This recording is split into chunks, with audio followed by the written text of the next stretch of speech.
1월 16일 연중 제2주일. 오늘 전례. 오늘은 연중 제2주일입니다. 하느님께서는 예수 그리스도께 십자가의 순환을 겪게 하시어 인류를 하느님과 화해시켰습니다. 이 주일 잔치에서 거룩한 교회가 그리스도의 사랑으로 변화되어 주님이며 신랑이신 그리스도와 맺은 영원한 혼인의 기쁨을 맛보게 해 주시기를 청합시다. 분기도.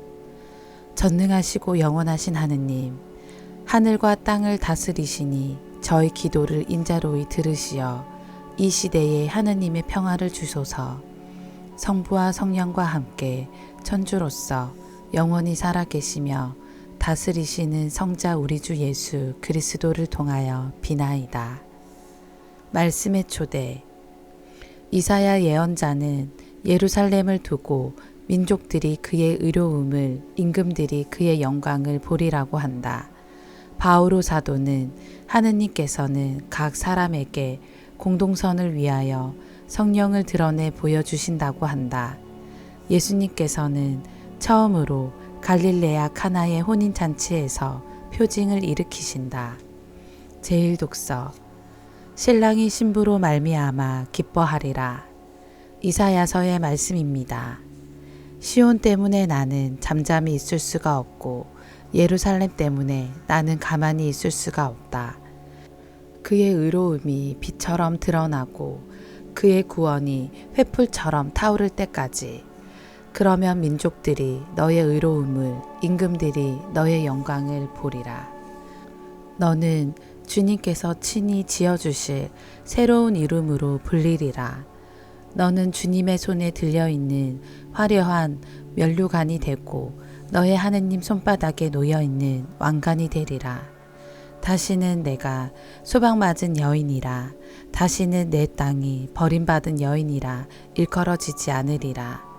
오히려 너는 내 마음에 드는 여인이라, 너의 땅은 혼인한 여인이라 불리리니 주님께서 너를 마음에 들어 하시고 내 땅을 아내로 맞아들이실 것이기 때문이다. 정령 총각이 처녀와 혼인한 듯 너를 지으신 분께서 너와 혼인하고 신랑이 신부로 말미암아 기뻐하듯 너의 하느님께서는 너로 말미암아 기뻐하시리라. 주님의 말씀입니다.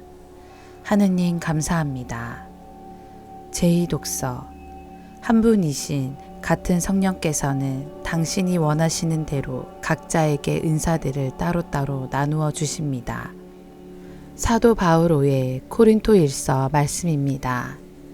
형제 여러분, 은사는 여러 가지지만 성령은 같은 성령이십니다. 직분은 여러 가지지만 주님은 같은 주님이십니다. 활동은 여러 가지지만 모든 사람 안에서 모든 활동을 일으키시는 분은 같은 하느님이십니다. 하느님께서 각 사람에게 공동선을 위하여 성령을 드러내 보여주십니다.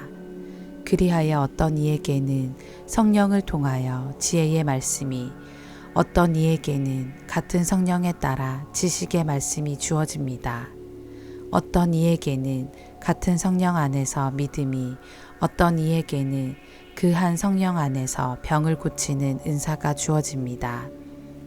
어떤 이에게는 기적을 일으키는 은사가, 어떤 이에게는 예언을 하는 은사가, 어떤 이에게는 영들을 식별하는 은사가, 어떤 이에게는 여러 가지 신령한 언어를 말하는 은사가, 어떤 이에게는 신령한 언어를 해석하는 은사가 주어집니다. 이 모든 것을 한 분이신 같은 성령께서 일으키십니다.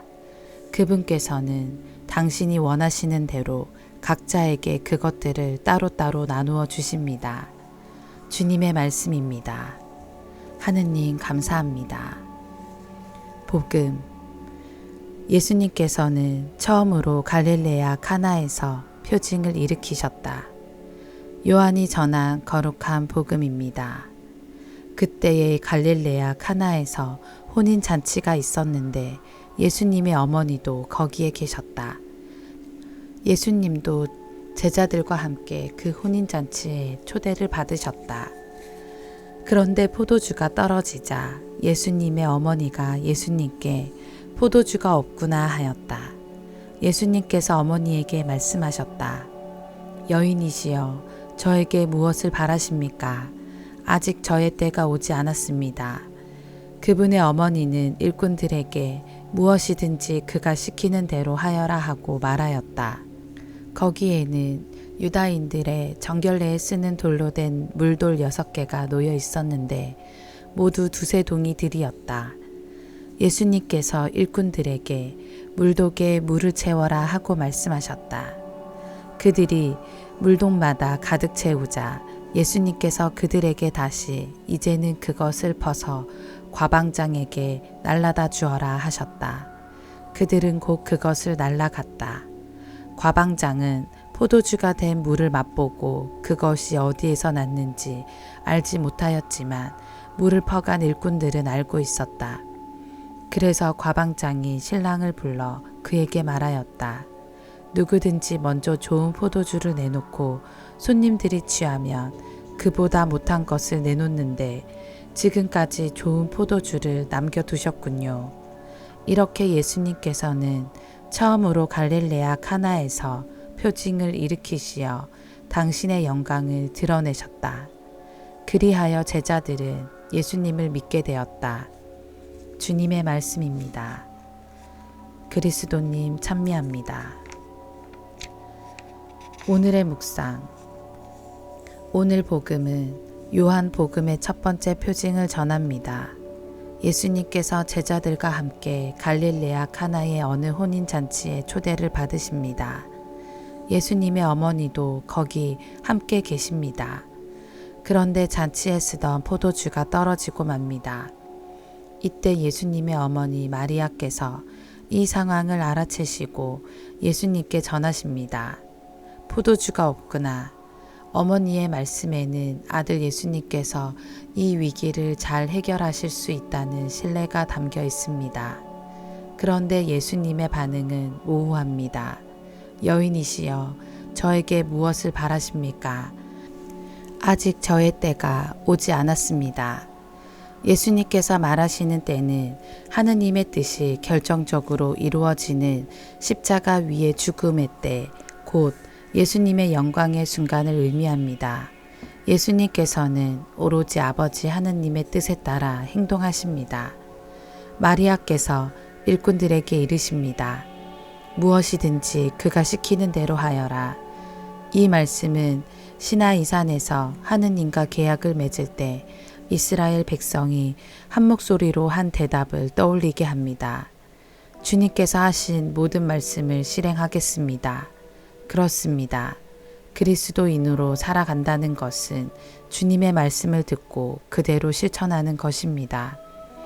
예수님께서는 정결례에 쓰는 돌로 된 물동 6개에 가득 채운 물을 모두 포도주로 바꾸십니다.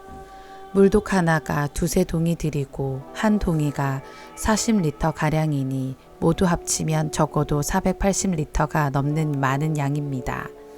게다가 과방장의 표현대로 좋은 포도주입니다. 이렇게 예수님께서 주시는 선물은 풍요롭고 충만합니다. 이와 같이 유다인들의 정결례에 사용되는 물이 예수님의 현존과 함께 새로운 포도주로 태어납니다. 이제 예수님과 함께 새로운 시대가 시작되었습니다. 보라, 그날이 온다. 산에서 새 포도주가 흘러내리고 모든 언덕에서 새 포도주가 흘러넘치리라. 아멘.